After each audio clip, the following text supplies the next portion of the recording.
What's up, YouTube? Deadpool is here! Jimmy Jenkins! Sorry, everybody. Sorry. Don't freak out. Don't freak out.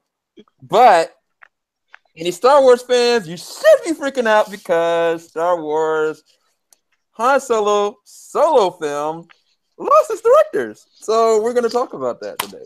So I have here Anthony Rodriguez. What's going on, Anthony? What is up, Deadpool? I don't know where Sam is at, but I'm a little bit scared right now. But hey, no. Get off my thing! I gotta go. Oh my God. I'm joking, man.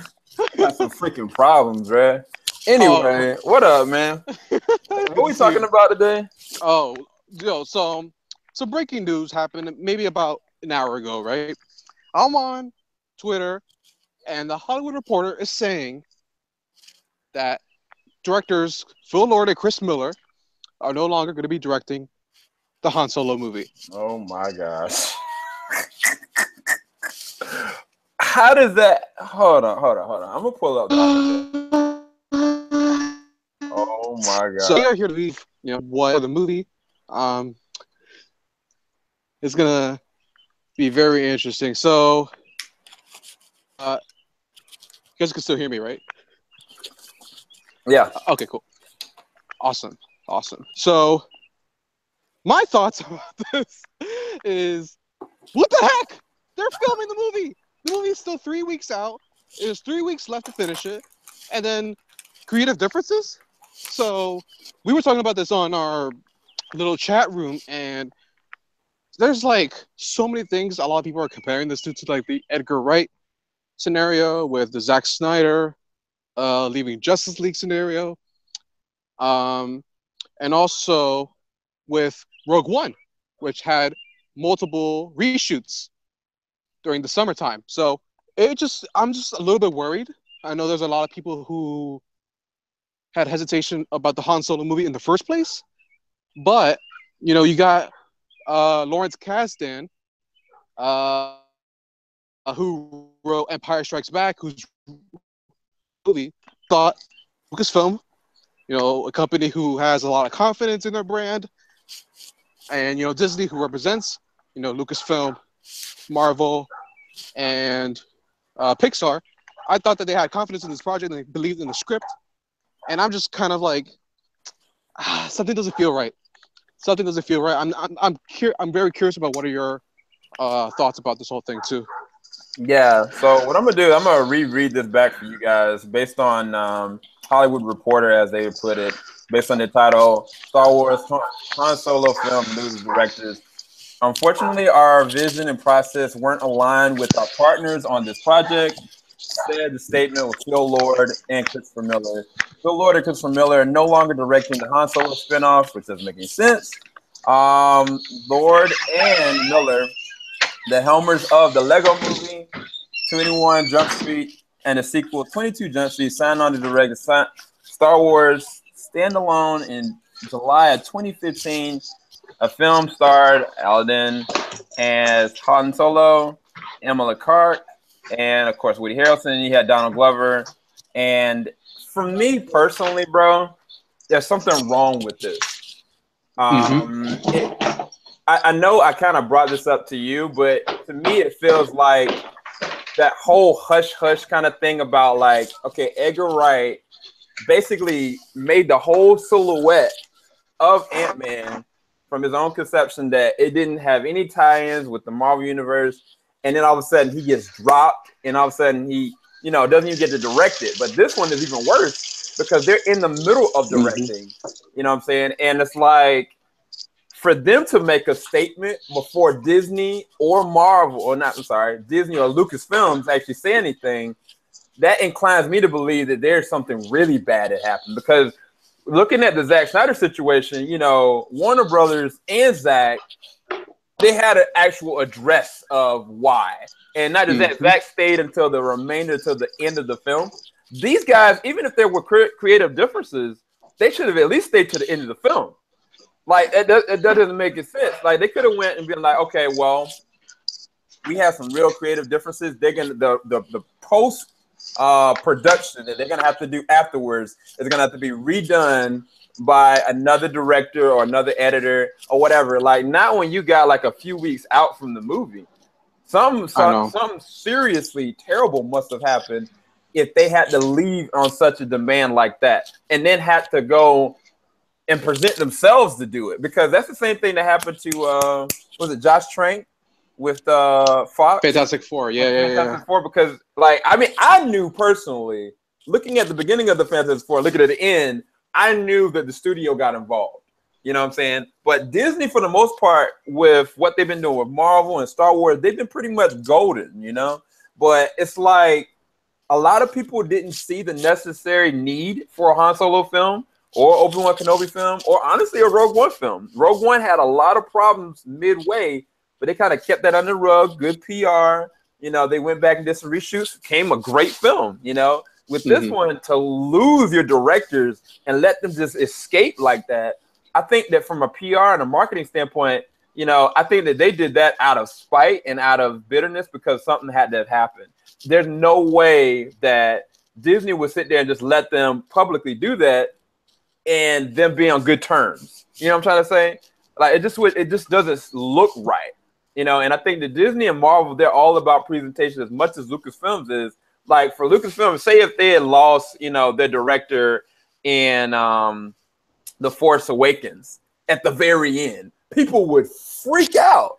And, you know, it's like there's something wrong here. And I know a lot of people give DC a lot of flack, and I'm not comparing stuff, but I can definitely say, you know what I'm saying, like, I think these guys, they were supposed to be directing the Flash movie, right? Initially, they were the first ones. Yeah, they were. They wrote a treatment for it, and then they left due to creative differences, and then, you know, they got two other directors to do Flash, and then they left. So the only positive out of this is they could come back to do the Flash of Lego Movie and 21 and 22 Jump Street. And see, supposed to do. There's something. Go ahead. And I'm not blaming the directors. I'm not blaming the directors. Well, I'm gonna say this. Edgar Wright, I looked at Baby Driver. I know y'all guys have probably seen my review for it. This man, the way that he was able to treat relationship with action, with intrigue, with funniness, this man, Edgar Wright, should be the director of The Flash. I am his full forward push for him to be the Flash director. I know these guys did a great job with Lego Movie. I love Lego Movie. I love 21 Jump Street. But I'm telling you, Edgar Wright would be the perfect pick for Disney, for DC to go with the Flash director. But this just stinks. I mean, I feel bad because I'm a Star Wars fan, and at the same time, like, I'm like, you know, like, I hate that people always be ragging on DC at the same time. Like, oh wow, now the shoe's on the other foot. But it's still not good for anybody, because us as lovers of the sci-fi genre and these kind of movies, it looks bad. It looks really bad. And that's going to make people less inclined to believe, like, whatever they're going to do with Obi-Wan Kenobi or whatever the next movie after, you know, they go through with these actual sectional films. So I don't know what's the state of these anthology films just based on what they're going to do here. Because, like, what are they going to do? Are they going to hire a new director? Like, really? At the end of this? Like, I don't know how they're going to progress from this, personally. I don't know, man. What are your thoughts, bro? What are they gonna do? Yeah, my thought about this is, okay, so I'm in the movie since January. We're already like halfway through the year. The movie comes out next year in May. I think they're gonna move the release date. I think they're gonna do that for Han Solo. If they're gonna, you know, get a new director. Which is weird because I've heard reports saying that they're gonna go report, you know, the new, you know, anthology movies for whether it's Obi-Wan or a standalone, or announce a TV show for Netflix of a bounty hunter series or something like that in D23, which is a week before Comic-Con. So are they gonna announce a new director by D23? I'm not sure. That's a couple weeks away. There's no way. There's no way. Exactly. And getting a new director, that's not easy, you know, to just get it, you know, come in. So I'm just so confused about what Lucasfilm is going to do, because are all the footage that, you know, Phil Lord and Chris Miller, is that going to still be aligned? Granted, it's still part of the script that Lawrence Kasdan, you know, probably pitched to them, and, you know, when he wrote the script. So is this new director, you know, like there's a whole bunch of stuff with storyboarding, concept art, you know, is his vision the same vision that Lord and Miller, you know, intentionally had with, you know, Alden Ehrenreich as Han Solo, Yeah, or Donald Glover as the young Lando, or Woody Harrelson. And it's funny. This is funny because I'm not sure if you know this reporter, Kevin McCarthy, who was interviewing Woody Harrelson for War, was just talking about how he was excited about the movie, and that the movie had about a couple more months of production. He was happy about everything. But then this report comes out, and I'm just like, wait a minute, something's not right. Either, you know, I'm not sure if Phil Lord and Chris Miller had disagreements, or if Kathleen Kennedy, you know, was seeing what they were doing, and then she just wasn't happy with what they were, you know, doing there, and then something led to one another. It's just kind of weird. It's just weird how they're gonna. And granted, you could get a new director. 6 months of filming for all those, you know, all that footage that they've, you know, it's just they're like with Joss Whedon, it's different because he's doing additional photography. It's still Zack Snyder's movie, but with, you know, this movie, if you're gonna get a new director, like, and the thing that's crazy is they had 3 weeks left. That's like 3 weeks left. That's like not even that's a month away. And the fact that they couldn't even finish the movie, that Kathleen Kennedy or whoever was so unhappy with this movie that they had to drop them, that just doesn't look good. And it makes me a little bit kind of worried, you know, and it's kind of, I'm so conflicted about this, you know. But back to your point also, I did a video a year ago, and I said Edgar Wright is the perfect man to do the Flash movie. If Phil Lord and Chris Miller are going to do something else, I would love to see them do like a Booster Gold or a Green Lantern Corporation's movie. That would be cool to see, you know, see their style and humor brought into those characters. But, you know, I'm just hoping that they find something to story to life, because Han Solo is my favorite character in the Star Wars universe. And I was curious about the Han Solo movie from the beginning, and I was kind of like hoping that, you know, they do something different. You know, how did, you know, Han Solo steal the Falcon away from Lando? Like stuff like that. You know, how did Chewie and Han Solo get together? What is Chewie's debt that he has with Han Solo? You know, stuff like that is just kind of, I'm curious to see. But man, I mean, I wouldn't be surprised if by next month they have new actors coming into this project. I wouldn't be surprised, you know, personally. But it's too early to tell, but it's so crazy for that to happen. I mean, especially with Kathleen Kennedy basically kind of leaving we decided to part ways kind of, it just don't smell right. And I feel like this happens more often than we realize. But I think that the way that you handle it from a PR standpoint, it gets swept under the rug. I think that honestly, like a lot of these reshoots and restructurings and like power struggle, because there's so much money that's in this market, you know what I'm saying, that we don't know everything. It's like when the government issues certain decrees, it's already been talked about months before. So it's like we don't know if there's been issues on the set. We haven't seen anything. We haven't even seen them kind of come up and like talk about any pictures or nothing. So as far as we know, you know, everything was cool, but it might not have been.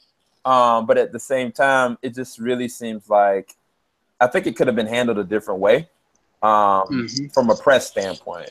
I think that I would have kind of been like, okay, well, let's be a little bit more punctual with this, you know, kind of thing. But either way, I mean, what's done is done. Like it's already out there now.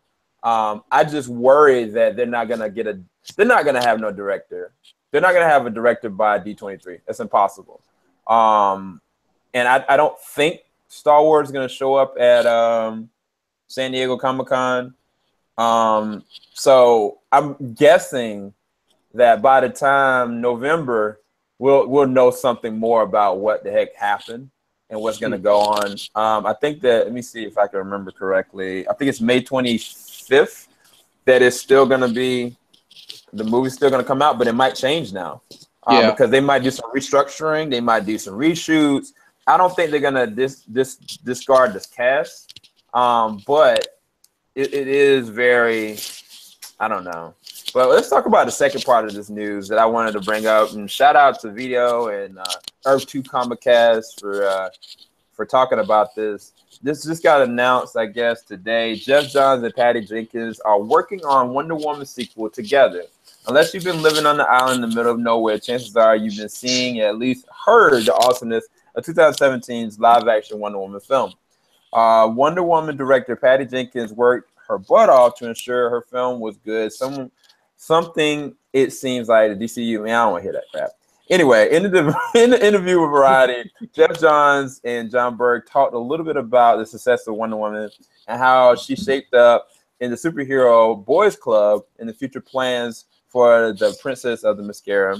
When asked if Jenkins would be on board to direct, Johns answered rather abruptly, neither confirming nor denying, but commenting on the current involvement in writing a sequel. John said, Patty and I are writing the treatment right now. The goal is to make another great Wonder Woman film. I had a blast making it with Patty the first time. We've got a cool idea for the second one. So I think this is really good news that she will at least be involved, kind of like what they did with, oh my gosh, what was the director for the first Force Awakens? Oh, J.J. Abrams, sorry. So J.J. Abrams, he's not the director of all these films, but he's there. Like his presence is there with the writing, his presence is there with the production, and we'll be able to see that with episode 8, even though we haven't seen episode 8 yet. So I think that that's what they're gonna do with Patty Jenkins, but most likely than not, they're definitely gonna have her in with an executive producer or producer role. It's going to be interesting to see if they're going to bring her back to the director's chair. Everybody says that, it makes more sense to do this. But I said the same thing about the Star Wars films. And looking at how Rian Johnson is going to be doing episode 8 and how even the Star Wars films have done in the past, it actually benefited from having a different director, but having that same creative pool with the person that created it. So for me, I'm actually on board. I know, Anthony, you Wonder Woman wasn't your favorite DCU film or favorite film in general. But do you find this decent news that she's still gonna be involved, or what are your thoughts that she is gonna be working on with Jeff Johns exclusively? I think that's great. Honestly, I think Patty Jenkins, is obviously passionate about this project. She loves Wonder Woman, and you can tell her passion about the movie in the Wonder Woman movie.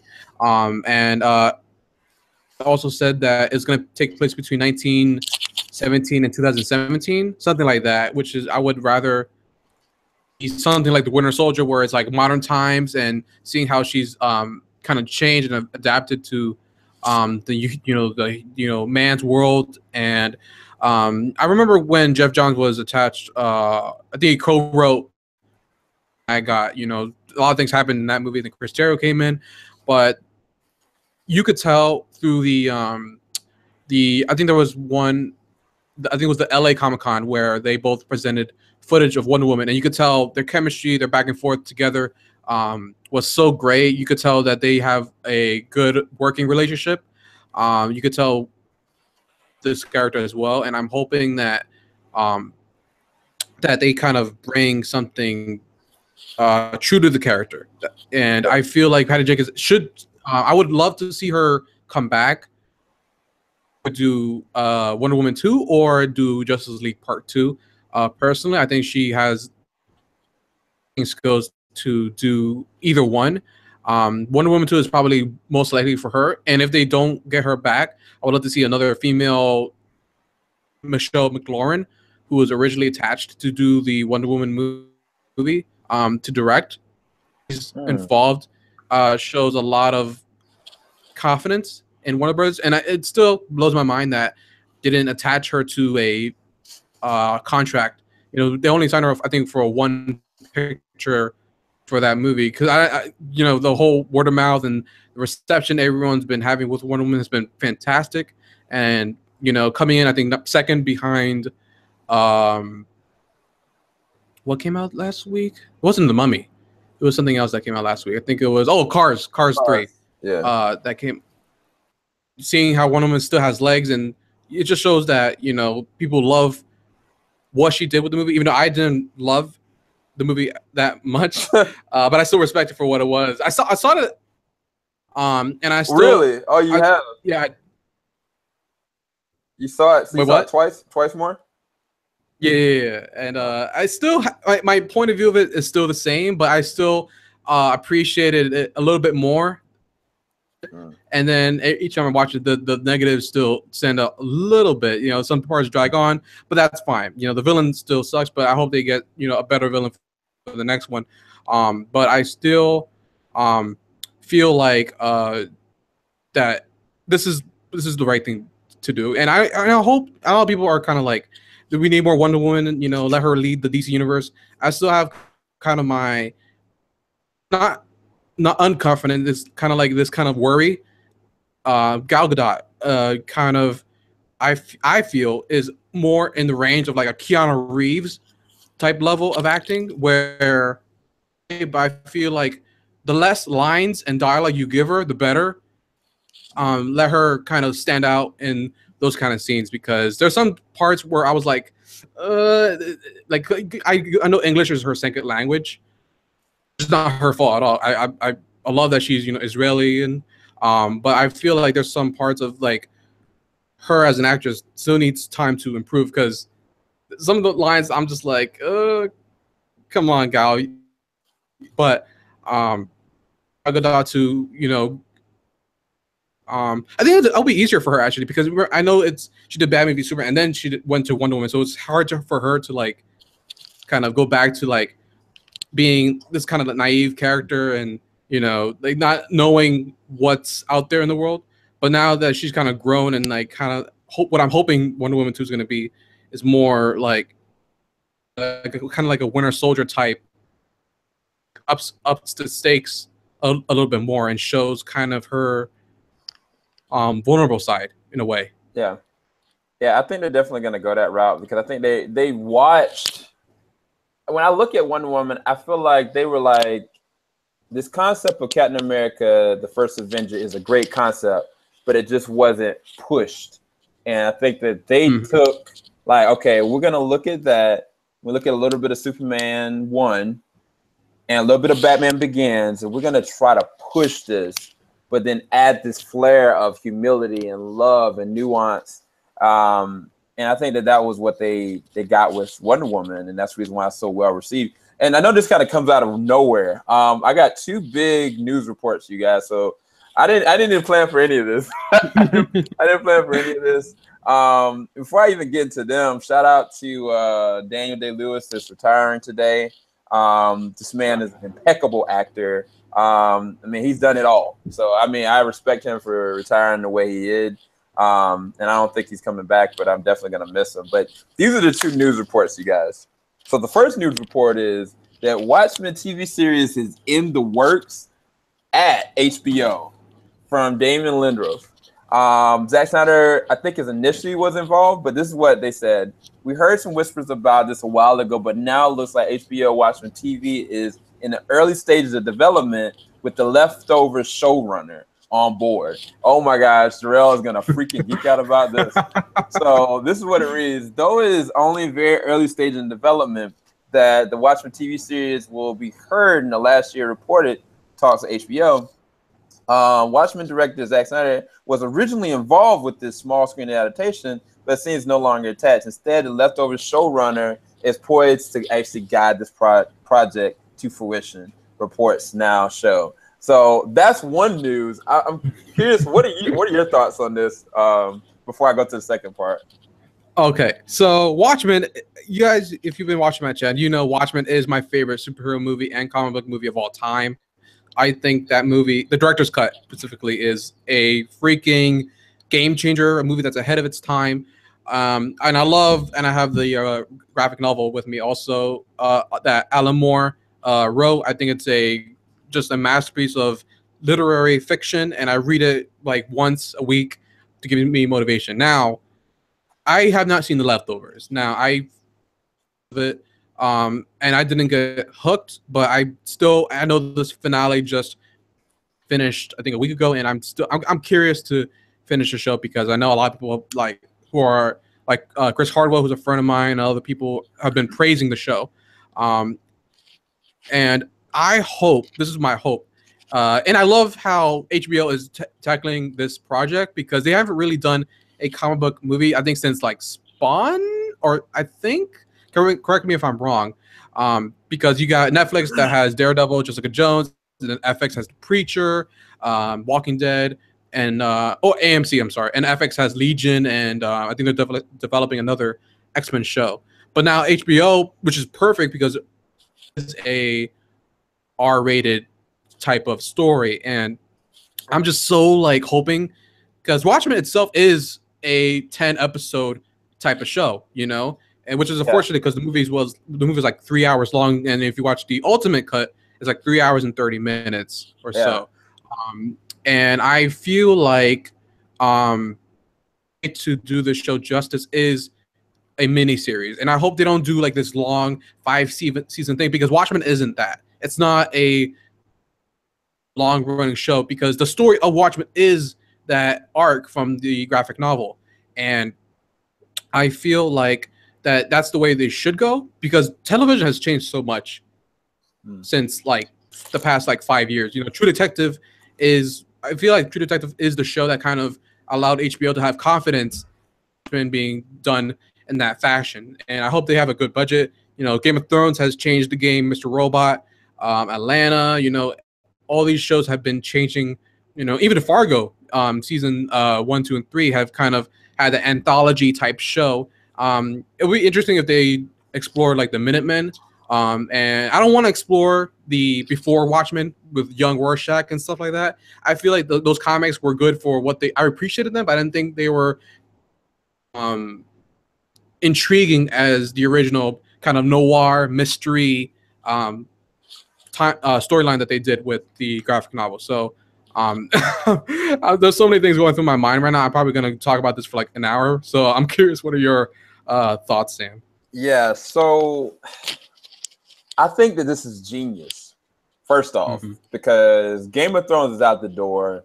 There are talks and rumblings about True Detective season 3. If they get the right actors or actresses, it could be amazing. Leftovers is like critically acclaimed. This is the reality. They're gonna have to, if it's a miniseries like The Leftovers, it's gonna be epic, but it's gonna be short. What they could potentially do if they tonally work on it is kind of go and not pull a Gotham with it, but kind of go and explore the world and tackle the main key elements of the narrative. I think that they could draw it out from the very beginning, like starting off with the brand new Minutemen that start off, or the brand new team that starts off, and then go from there progressionally. Because to see Owlman and like you said with Rorschach, those stories weren't that engaging. They were good, but they weren't that engaging. But the world, I think, is so dark that and honestly, it's darker than what the DC world is. And if you haven't been reading the comics, like the Watchmen is about to play a huge role in DC Comics with all the characters and superheroes that we love within the Rebirth series. So it's like, this is the perfect timing for it, because everybody that are comic book readers are like waiting for this next jump with the Watchmen. But then those classic people that loved, you know, what Alan Moore did, and some people that had problems with what Zack Snyder did, I didn't. I loved it. you know, they will be able to see that slow progression of where these characters go. And I think that if they pull the cards right, they could have a really good series out of it. But I think that it'll benefit from either one. Like you said, I think that a miniseries will be epic. I think it'll be so epic. But the problem is that it would be short.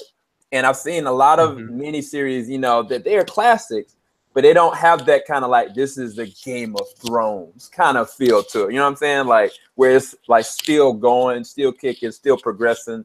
And I think that it has the ability to doing that with this one progressionally. So I'm all for this one. The second thing is that I was going to talk about is this other announcement that I saw from comicbookmovie.com. It says that DC Films bosses explain why Batman v Superman and Suicide Squad didn't work. I was like, triggered. like somebody. Let me see if he's in the chat right now. Is he Danny? No, not even Danny. Somehow Real Dunbar. Real Dunbar and me were talking today how even if a DC property movie does well, there's still something that has to be taken negatively out of it. Like, okay, well, with Wonder Woman, for instance, they're like, well, these people are not going to watch the movie. Oh, well, this rumor that Gal Gadot wasn't getting paid to Henry Cavill. All this fake rumor stuff my God. that the media just soaks up and saturates. And to me, this is the same kind of thing. I'm like, you guys, come on now. Like, you know PR better than this. But I'll read off what they specifically say, because they pitch it a certain kind of way that I appreciate it, but it just adds more negativity, in my personal opinion. This is what it reads. DC Films boss Jeff Johns and John Berg weigh in on BVS and Suicide Squad failings, agreeing that one was too dark and the other one had a bad story. Yeah, you cut out half of them. Anyway. All right, so this is what they said. There are lessons from every movie, Berg said. You would be silly to not analyze how the movie was received. What went right, what went wrong on making a movie. On Suicide Squad, the movie did incredibly well commercially. Yeah, because you took somebody that was a freaking editor of the trailer and cropped out half the movie, but that's another day. It didn't work narratively. You had some great casting, some great characterizations, but where the story fell down was the narrative on plot, which is very true. We could do better. BVS, this is all they said about BVS. BVS was tonally dark. People didn't respond to that. That was a cop-out, in my opinion. Anyway, you can't argue that it's good that Warner Brothers clearly knows they dropped the ball with Suicide Squad. That's the only thing they said. As for now, DC Comics adaptation will move forward from here, Johns added. Wonder Woman celebrated exactly who the character is, but looking at it, it's not like we should change everything to be hope and optimism. There's nothing to change. That's what these characters are. So I actually appreciated his final statement, because it's kind of like a renege on, like, everybody's like, oh, well, you know, Batman's got to be hopeful, and, like, you know, Aquaman's got to be hopeful, you know, like, no, like, these characters went through hell and back. Even like Barry Allen, he is a uplifting, gravitated character, but he lost his mom. His dad is in prison. Like, he has the weight of the world on his shoulders. Like, anything he does, if he goes into the future, could change reality. So it's like these characters have a lot of weight. But I think that progressively, no matter what, even if BVS succeeded or not, Justice League was going to be a lighter tone film anyway, just because it's the formulation of these characters. Wonder Woman is a light character. Just, you know, Cyborg, he's got a dark past, but he's a funny character. Flash is very light. And Aquaman, I just love what they're doing with him. Even in, I think, the Rebirth series now, he's actually got longer hair and a beard. So I think that no matter what, we would have gotten what we got. But people wanted BVS to be something totally different. And I blame the PR team for that, personally. But we can talk about that another day. But what did you think about those remarks from these sellouts? I'm just joking. I'm just joking. Oh, man. Well, I like that. Well, first of all, I like that Jeff Johns and John Berg are now kind of up front and, like, you know, taking leadership, you know, showing, you know, their status as, you know, CEO and in charge of this DC universe, because and I said this before, you know, I hope they show up at Comic-Con, you know, do what Kevin Feige has been doing for Marvel over there as well. About Suicide Squad in particular, I understand their point of view. I personally blame a lot of that on David Ayer as well.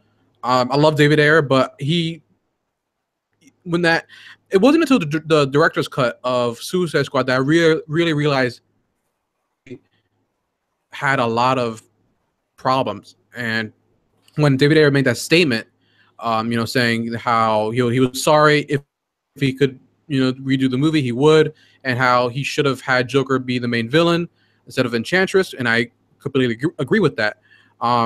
Yes, Suicide Squad had its flaws,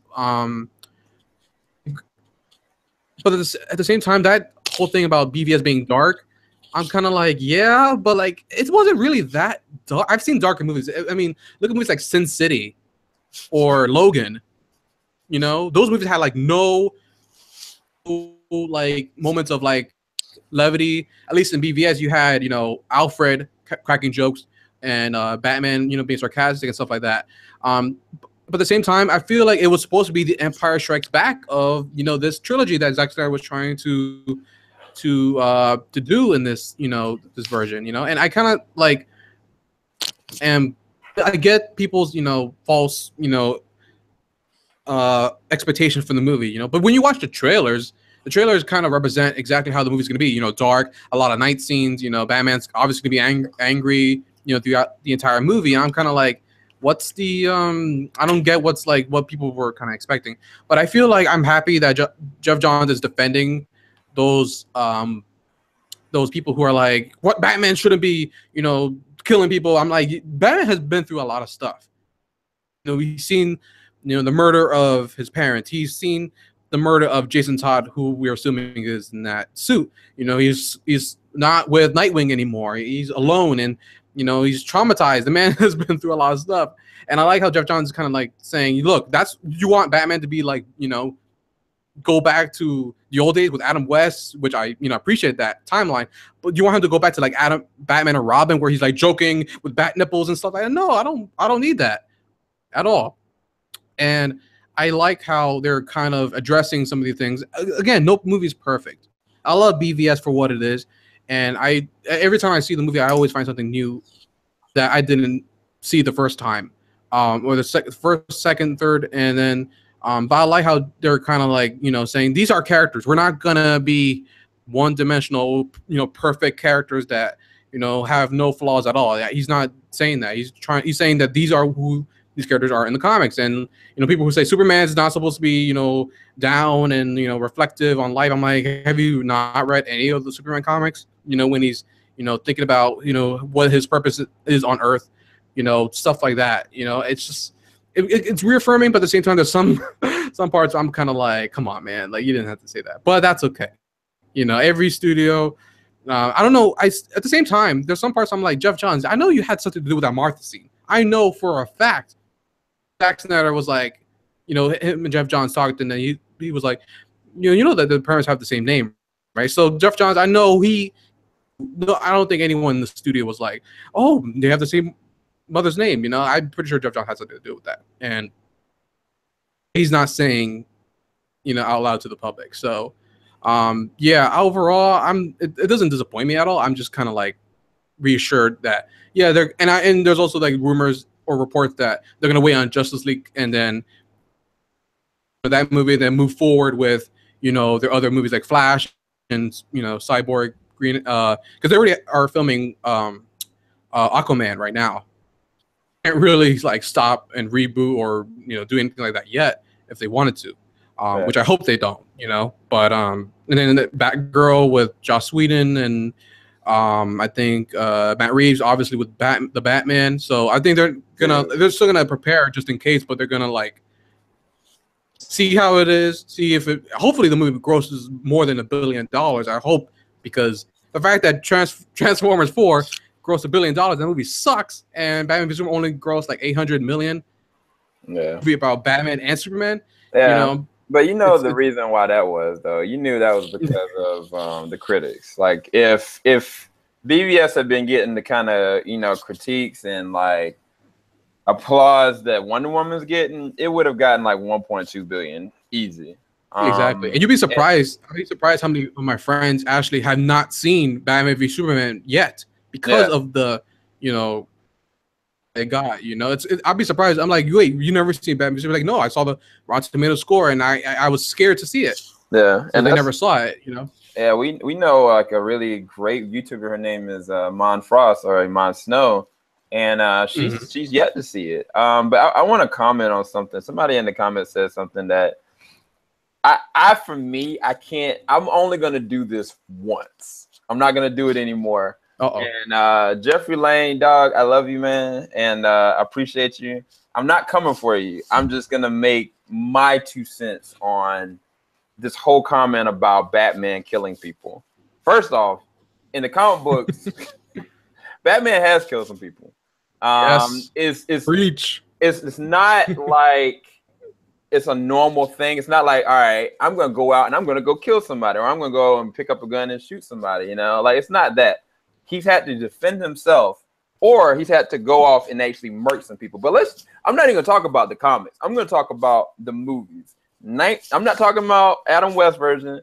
Adam West probably had some moments where he did a round pile and somebody got their neck broke, but we ain't going to talk about that. Killed some people. We're gonna talk about 1989 Batman. 1989 Batman, if you remember, when he went away from Vicky Vale, he was like, this is something I got to do. And he's out there right now, and I've got to go. After he leaves, and you see this remote control car go through this building, and the guys, they go and shoot up the car. All of a sudden, you see this little orb, right? And it drops. That won't gas. That was a bomb. The whole freaking factory. There was no way for the factory to get evacuated. Everybody died. Okay. Now you could say, well, in BVS, like it wasn't implied. They definitely got killed. Yes, but there's no practical way that they could have made it out. Now I'm gonna talk about another moment in 1989. 1989 moment when Batman is in his Batcopter and he's sitting there looking for the Joker, and they're shooting down on, and he's shooting down at the Joker, blowing up his men to the left and to the right. These men are not just gonna, they're not gonna be like, oh, I'm okay. Like, no, they're dead. And on top of that, he's aiming and shooting at the Joker. So why is Batman using ammunition, right?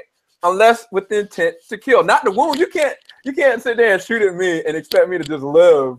You're in like a helicopter. And now I'll go to, this is the 25th anniversary because I love Batman Returns.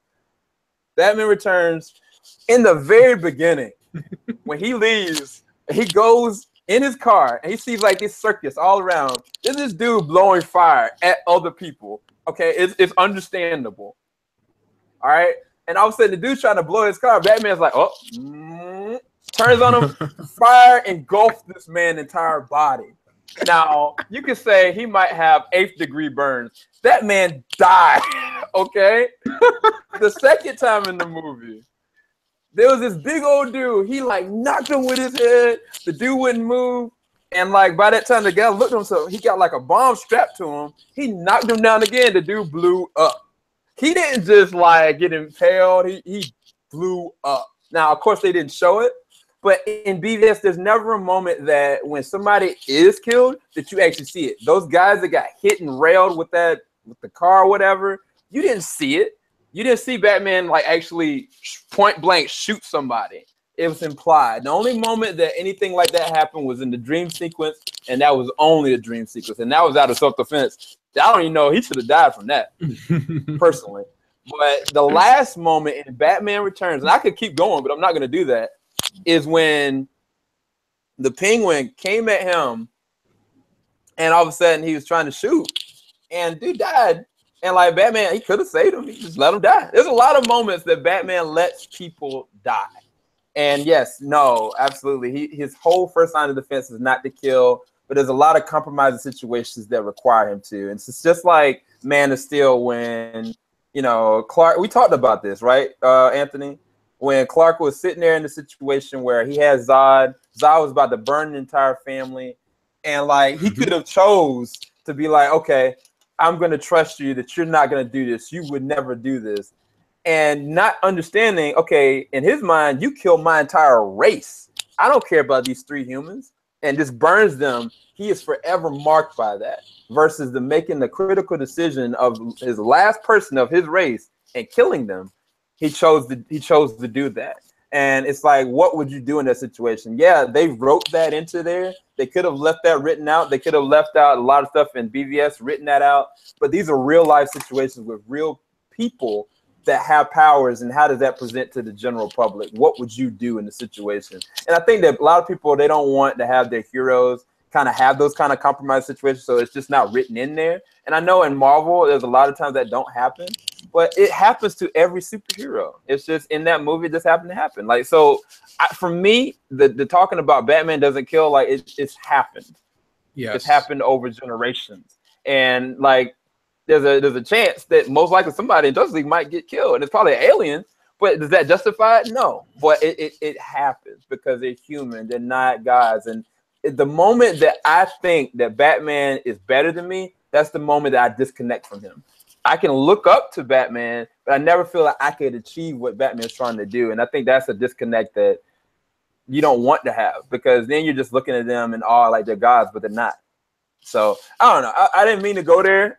I looked at it, and I've heard that so much.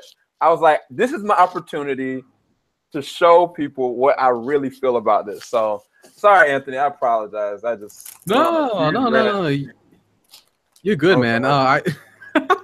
Mic drop right there. No, and I agree. Like even in Batman v Superman, like it's not like he's murdering like regular humans. It's not like he's getting a knife and then like stabbing them right in their abdomen like nothing. No, every time Batman has killed, it was either out of self-defense. Like you have either he dies or I die. And every time Batman has killed people, especially in the the Batmobile scene, like they're firing at him.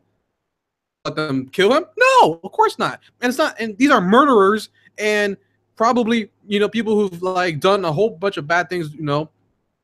Like I actually love that aspect of the movie. It's like reflective on like the real world. There are actually people who are out there in the world, and you want Batman to just let's see, I'll just tie him up or handcuff him. No, I don't care about that. And Zack Snyder has said it was intentional for him to kill in the movie anyway, and you kind of see that in Justice League how he's more optimistic. And if he was really gonna continue killing, why didn't he by the end of the movie? Like why didn't he? Because he's changed as a character, and it was all part of his character arc in the movie. Him now going back to not killing. So for me, it doesn't really matter. But you can see a oh my god here. There's okay, hold on. There's one last report we got. Okay, shout out to Vito from Earth 2 Comicast for letting us know this. This is what the report said. Former now Han Solo directors met with DC for The Flash recently. What the heck? Okay, hold on. Let me read this. What? After having left Warner Brothers for The Flash in order to direct the upcoming Han Solo standalone film, reportedly met with Warner Brothers about returning to the project as their relationship with Lucasfilm has deteriorated. The pair left Solo film earlier today with statements coming from both the studio and the filmmakers citing creative differences with the property, which is a deep into the production, only weeks remaining before expected principal wrapping to happen. Okay, we just talked about this. The directors have released a statement. We read that. The wrap says that the pair who worked on Warner Brothers' Lego movie met with DC Films during the production hiatus on Star Wars spinoff and expressed their interest in replacing Rick, who has stepped away to spot the exiting the Flash. The Flash, for its part, has been a number of rumor replacements for the previous director, or the second director, but has come so far empty. In recent weeks, Back to the Future, the Forrest Gump director Robert Zemeckis seems like he has emerged as the front runner to take the job. Dude, what the heck is actually going on? Wow. Like, this is blowing my mind.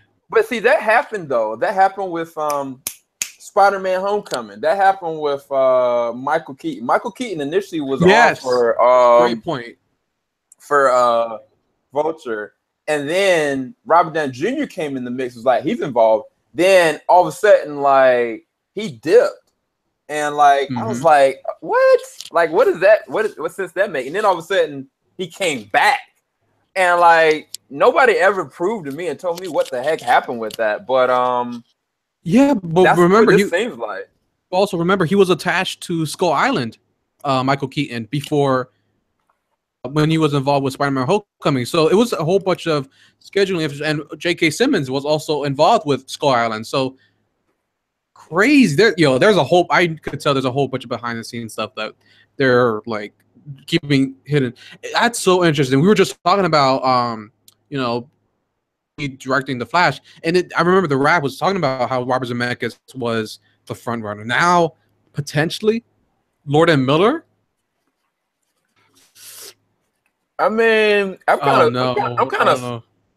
kind of salty, low key, man. Like once you leave a project, I mean, I can understand from Michael Keaton's situation because it was a money thing. You know what I'm saying? Like they offered him less because of pushing somebody like Robert Downey Jr. in, but like they left. I mean, I don't know why they left. They might have felt uncomfortable based on the bad press from BVS. I feel like honestly that had a lot to do with it because the execs during that time when they left, Johns wasn't necessarily involved. And the studio was scrambling for ideas, and they probably were like, all right, this is what we want to do. Like, cut this out the way. And they probably did the same thing with Rick and his script as well, until Johns is finally there, like, okay, like let's regroup this. So this might be Johns doing. But now, personally, I'm like, I'm over them. Like, I want Edgar Wright to direct it. Like, I literally witnessed this man. He is a geek. This man was talking about, like, George Miller and, like, how, like, he had, like, this love for all these different kind of movies. And I was like, the question I really wanted to ask you, Edgar, is, like, what if you had another chance at directing a superhero film, the way that you directed these two characters in Baby and Deborah in Baby Driver reminded me of where you could be directing Iris West and Barry Allen. Like, I'm telling you, this dude could do it. But I mean, if they come back, it's fine. I'm just gonna be a little salty. But it is what it is. I'm so conflicted. Like, I just want everyone in DC, honestly. Because I feel like Phil Lord and Chris Miller are a part of the Warner Brothers family, similar to like Ben Affleck and James Wan. Lego Movie made them a lot of money. Edgar Wright, hear me out. Edgar Wright, I would love if I would lose an arm just so that Edgar Wright can direct The Flash because his style fits The Flash, and it's. I know they made Warner Brothers a lot of money. Because if this report is true, right, then that means they must have been off of the Han Solo movie for a while. Yeah, I'm assuming. So yeah, it had maybe like around like it could be maybe like a couple months ago. Maybe like we're in June now, so and those rumors of on board were happening around like April, and then the Wrap was reporting it back in like maybe May-ish. So it would make sense that they kind of like, okay, look, we're not gonna do Han Solo. We need to like, cause they don't want to do a Josh Trank where he was like on a hiatus for like a year and then he's gonna be doing that gangster movie, I think, with Tom Hardy. They don't want to. I get they don't want to go that route, But at the same time, I'm kind of like, he doesn't do. He's like Tarantino. He doesn't do movies for studios, Yeah. He doesn't. But granted, similar with what happened with Ant-Man. He was for years. I think since 2000, like he was developing Ant-Man for a long, long time, and he had it like as a standalone thing. But obviously Marvel wanted to connect to the universe and do a whole bunch of stuff, and then he wasn't on board with that at all, which I completely understand because for a movie that's standalone, like the Spider-Man trilogy with Sam Raimi, or Daredevil with Ben Affleck, or X-Men being in its own universe. I could see Edgar Wright like doing it. I really want him to do it because Warner Brothers rarely ever gets, you know, what I want. You know, I still want Charlie Hunnam as Green Arrow. You know, I still want Jake Gyllenhaal as Hal Jordan or Armie Hammer. I wouldn't be mad either way. And I still want, you know, other movies that are in development, like Fuller and Miller. I know they're comic book fans, but it's so I don't know. I'm so conflicted on this right now. I'm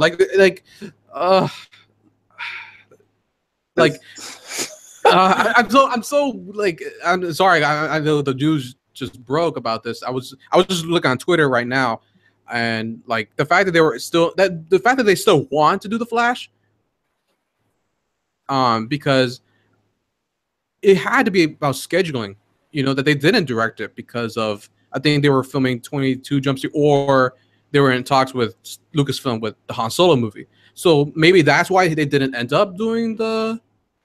It's because I know their treatment was still part of the directive beforehand. You know, with the guy I think he did Horrible Bosses. I forgot his name.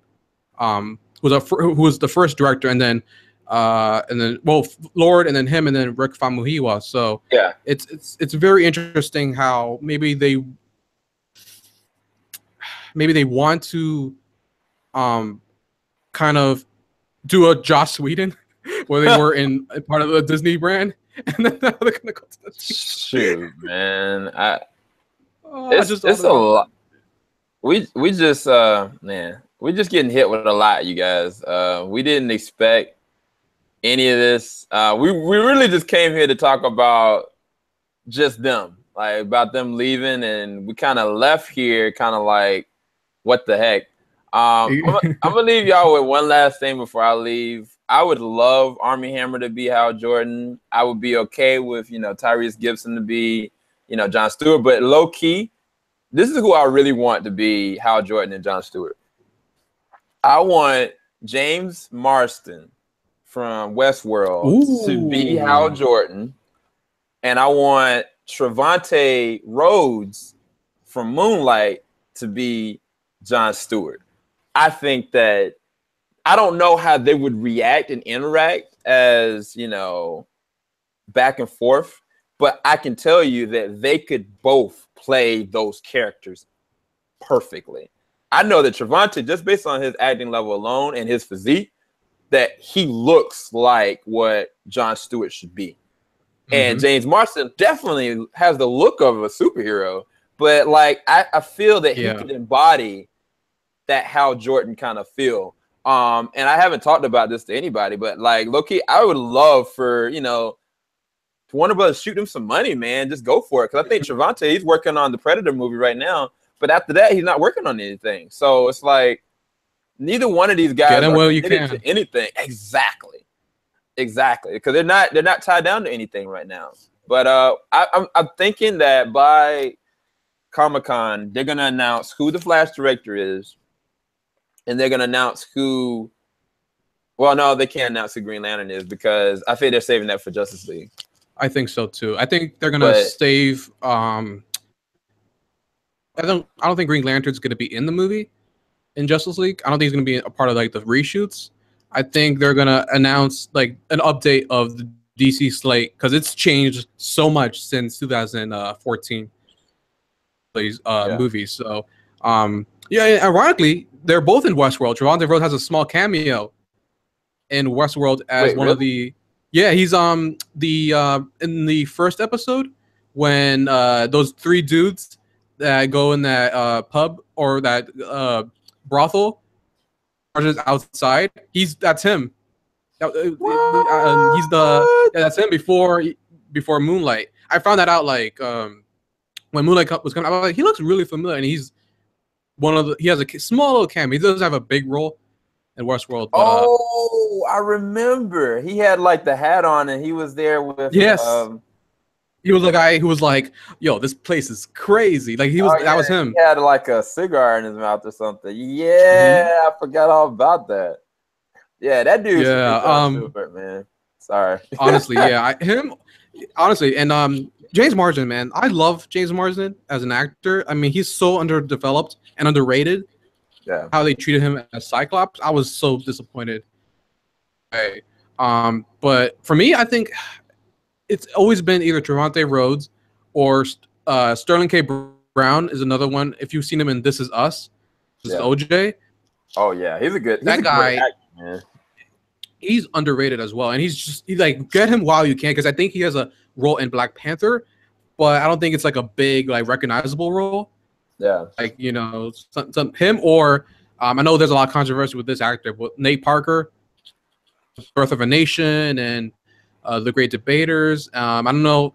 I looked on his IMDb. He has nothing. Fortunate. I don't know the whole thing about his whole case. You know, with the, you know, what happened in 1999, which is unfortunate. But he was someone I was like, dude, like, he's young. He's like 30, I think 35, 36-ish. Yeah. So I think he's like the right age so you could have. Yeah. Hal Jordan for me, it's always either been Jake Gyllenhaal or because Jake Gyllenhaal is part of that kind of like, remember he auditioned for Spider-Man back in like the Sam Raimi days with, you know, Leonardo DiCaprio and all those guys. So I think he would be. He was actually supposed to be Rick Flag, because it was initially it was Hardy who was first cast. Him. He couldn't make it because of timing differences or something like that. But Gyllenhaal only 36 years old. He's only 36. Yeah, and he looks great at his age, you know. And James, and he's a part. I could just totally see him interacting with like Ben Affleck and the rest of, like, you know, Ezra Miller, Jason Momoa, and another guy who I also thought about for Hal Jordan was Justin Hartley. If you know Justin Hartley, he's from This Is Us as well, and I would love to see him as Nathan Drake, even though I don't think it'll happen. But he was actually a part of that canceled Aquaman TV show from like way back, and I think he was also on Smallville. I think he was on Smallville. I can't remember. He was the Green Arrow for Smallville, and that's what it was. I actually have the DVD that has the pilot episode. Like, it was one box set that I bought with Smallville, and it had him in the pilot for his Aquaman series. And honestly, he's a good actor too. Like, I think he's on This Is Us too, if I'm not mistaken. But he is. And him and Sterling K. Brown already have good chemistry, so I would love to see those two. You know, just like there's so many actors that I would love to see as these characters. But I think that's pretty much all. I mean, Armie Hammer. I'll say this. I used to be a Armie Hammer like hater. Like, I honestly didn't like Armie Hammer as an actor, but then I saw Free Fire, which is another movie that came out this year with Cillian Murphy and Brie Larson. And that movie, realized how tall this guy is. This guy is the same height as The Rock. And I completely understand why people were like, maybe he should play Shazam, because he's legit like built like a superhero. And I can understand why people were like, want him as Batman. I'm glad they didn't go that route. Yeah. But he would legit in Free Fire, he's actually smiling and actually being like funny, which is something I've never seen from Armie Hammer. Even a movie like Nocturnal Animals that I love, like bland part of the movie, because he's always like so serious, like he always plays like a real arrogant prick in every movie he's in. Even like Lone Ranger, Social Network, which I think he was good in that. Yeah. But he's never played a role that I was like, come on, like show some like smile for once, man. Like, you're funny. And when you see him in interviews, he's like a freaking hilarious guy. And but yeah, Armie Hammer, if I know he's playing someone in the DC universe. I don't care when he was. I don't care that interview that he said he's like, no, DC has not approached me at all. I don't believe it. He's been on Instagram liking all of the DC's actors' Instagrams, following him, and he did Man from U.N.C.L.E. with Henry Cavill, which is another Warner Brothers. I think he was in the wasn't he with I think it was the George Miller movie. I think he was cast as Batman, if I'm not mistaken. I don't remember completely, but I remember him being a part of that DC kind of family. So he's playing someone regardless. I just know that for a fact. I would love to see him either as personally, because I think he plays villains a little bit better in my personal opinion. But As Yeah. Hal Jordan, after Free Fire, he'll do a good job for sure. Yeah, I definitely saw like there's this trend that happens when somebody gets like signed on for DC, like they start following each other on Twitter, and all of a Yeah. sudden like they started all following him at random moments. Like he's denied that he's involved with any of the DC characters, but I'm almost pretty sure that's the case. But we gotta stop, you guys, because I don't know how long we've been talking, and I feel like news is just gonna keep on dropping at our feet. So I think we might need to kind of chill. Is there anything else you got? No, man, I didn't know we were talking this long. Sorry, the breaking news kept on coming. Last thoughts. I am, hopeful that Lucasfilm can get this Han Solo movie in wraps. I'm hoping for good things out of everybody. DC, Marvel. Yeah, that's pretty much it. Yeah, that's pretty much it. Don't go see Transformers this week if you are going. Save your money for something better. Wow, that's terrible. That's terrible. Wait, hold on. Uh-oh. I got one last thing. And I'm gonna blame Real Dunbar for this. So Variety literally just put out one last report. So shout out to you, Dunbar, even though we were supposed to be leaving. Let me read this real quick. I'm sending it to you, Anthony, so you can read it at the same time I'm reading it.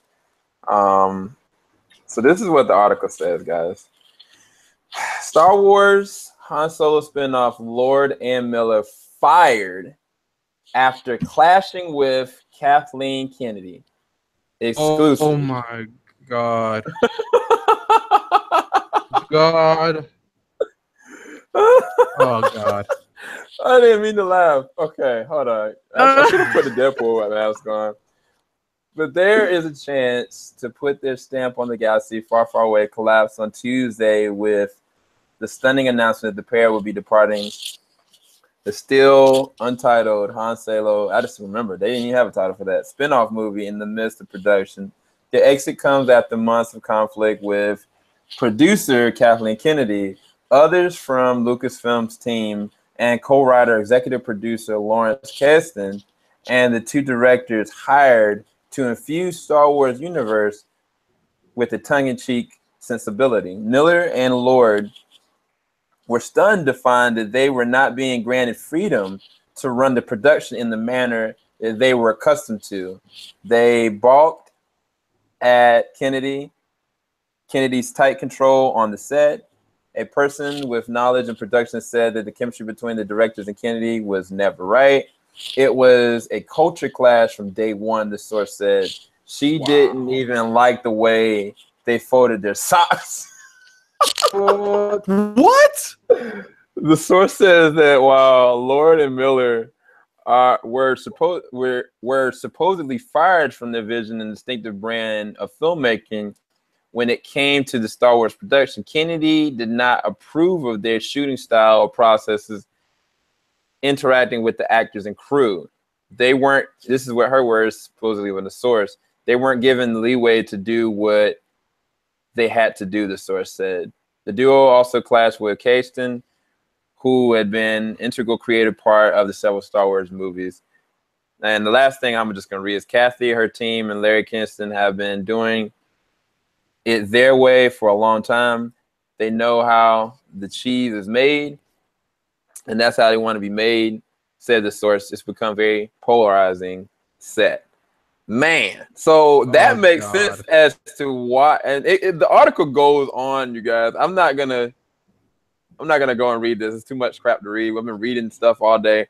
But the reality is that is why we haven't seen any like set pictures.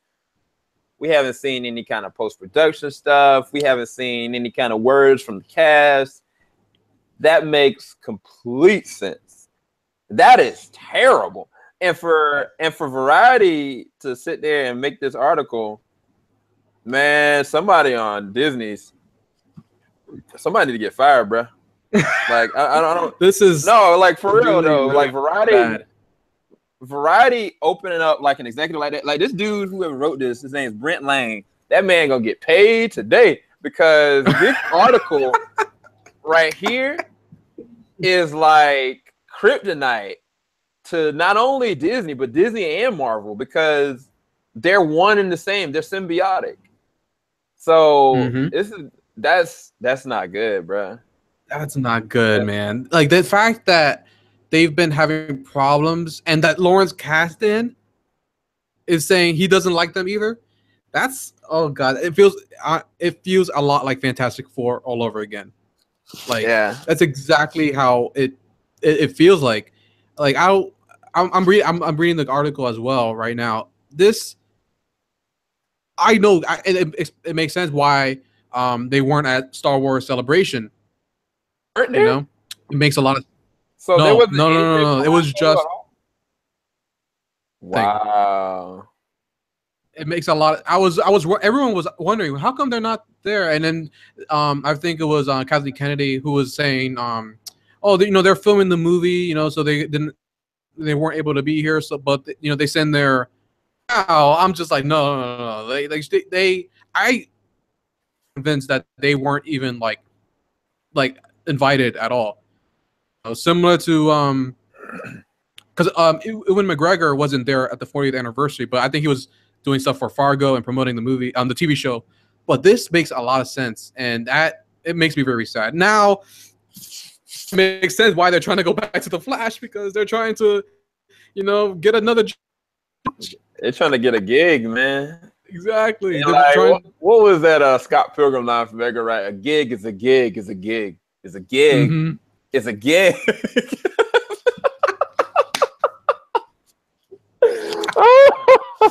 We gotta get off this, you guys. You know what? I'm gonna say this, you guys.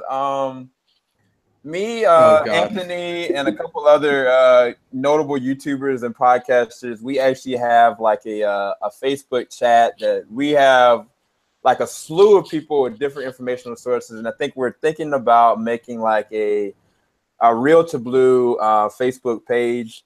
A lot of us going to be moderators on it, and we're not going to announce the name here, but I just want to let you guys know that stuff like this might randomly happen now and again as soon as this page is created. And once it's created, we'll all let you guys know so you all can kind of check out whatever we got going on this Facebook page because we be talking about some craziness up there on that chat. But that's how this all got started from us kind of talking in the chat. And shout out to everybody that's in the chat. You know who you are. And I love you guys. And I don't got anything else. I'm done. This is the craziest thing I've seen all day. We started this crazy with me with Deadpool taking over the show. And I'm ending it like just like what the heck is going on? This is crazy, man. But honestly, in all honesty, watch another breaking come out right now. No, but honestly, thank you, Sam, for having me. I love, I'm always open for discussions and talking movie news with you and everyone that's a part of that Facebook group as well. I'm speechless. I am mentally exhausted, and I'm just gonna on social media and just gonna be reading all of these like movie news, like legit. All these movie news happened as we were talking. Like that's crazy. Literally. Before that's crazy, but thank you guys so much for watching and you guys letting us know because we would imagine we left and then we come back. We're like, wait, what? That happened? So thank you guys for everything that was going on.